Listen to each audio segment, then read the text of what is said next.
Halo semuanya, berjumpa lagi di channel Agus Pratondo. Senang sekali bisa kembali menyapa kalian di episode yang super menarik ini. Betul banget, kali ini kita nggak akan ngebahas gosip artis, tapi gosip teknologi yang lagi panas-panasnya. Apalagi kalau bukan soal bocoran sistem operasi terbaru dari si robot hijau, Android 16. Wah, ini topik yang ditunggu-tunggu. Kabarnya update kali ini bakal gede-gedean ya. Katanya AI atau kecerdasan buatannya bakal makin gila lagi. Tapi jujur, kadang kita yang awam ini bingung.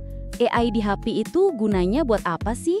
Selain buat iseng-iseng nanya resep masakan? Hahaha, pertanyaan bagus. Dan di Android 16 ini, Google kayaknya mau jawab pertanyaan itu secara tuntas. AI-nya bukan lagi fitur main-main, tapi benar-benar menyatu ke dalam sistem buat ngebantu kehidupan kita sehari-hari.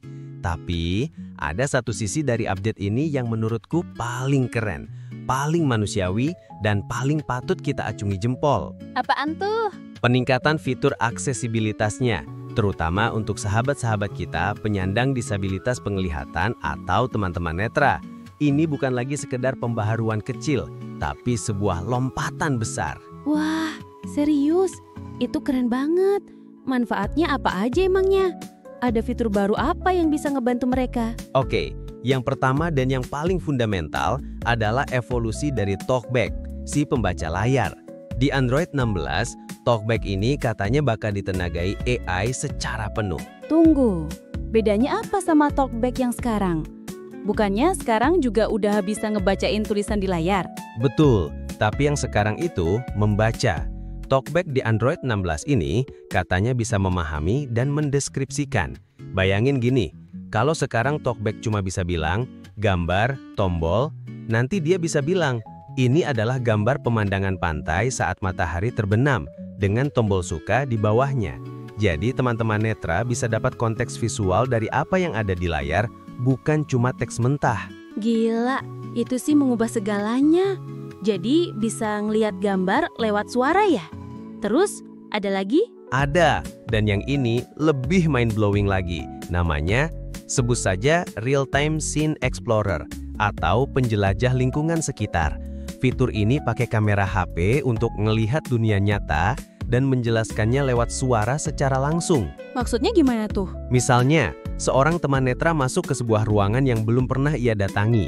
Dia cukup mengarahkan kamera HP-nya ke sekeliling, dan HP-nya akan berbisik di telinganya.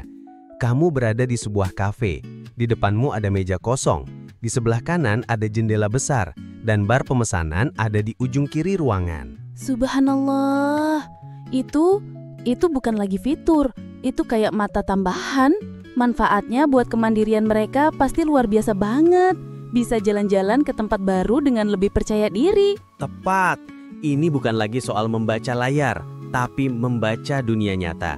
Teknologi ini memberi mereka kebebasan dan rasa aman yang lebih besar. Selain itu, katanya ada juga pengembangan di navigasi haptik. Jadi pas pakai Google Maps, HP-nya bisa ngasih getaran yang berbeda di sisi kiri atau kanan untuk ngasih tahu arah belokan. Jadi nggak cuma ngandelin suara. Wah, jadi lebih intuitif dan nggak berisik ya kalau lagi di jalanan rame. Keren banget pemikirannya. Betul. Intinya di Android 16 ini, Google mau nunjukin kalau AI itu bukan cuma buat keren-kerenan. Manfaat terbesarnya justru saat teknologi ini bisa merobohkan batasan dan memberikan kesempatan yang setara bagi semua orang. Ini tentang inklusivitas. Aku setuju banget. Kadang kita yang punya penglihatan normal suka lupa betapa sebuah fitur kecil di HP itu bisa jadi dunia bagi orang lain. Ini benar-benar jadi pengingat buat kita semua. Teknologi itu paling keren bukan pas dia bisa canggih sendiri, tapi pas dia bisa membuat hidup orang lain jadi lebih mudah dan lebih baik. Tepat sekali. Jadi kita tunggu saja kehadiran resminya. Semoga semua fitur canggih ini benar-benar terwujud dan bisa memberikan manfaat maksimal. Amin. Wah, obrolan yang sangat mencerahkan. Terima kasih banyak ya infonya. Sama-sama. Dan buat kalian yang nonton di channel Agus Pratondo, apa pendapat kalian tentang fitur-fitur ini? Atau mungkin kalian punya ide lain bagaimana teknologi bisa membantu teman-teman disabilitas? Yuk, kita diskusi di kolom komentar. Betul. Jangan lupa juga untuk like, subscribe, dan nyalain lonceng notifikasi channel Agus Pratondo. Kami pamit undur diri, sampai jumpa di video selanjutnya dan terus sebarkan semangat positif dan inklusif.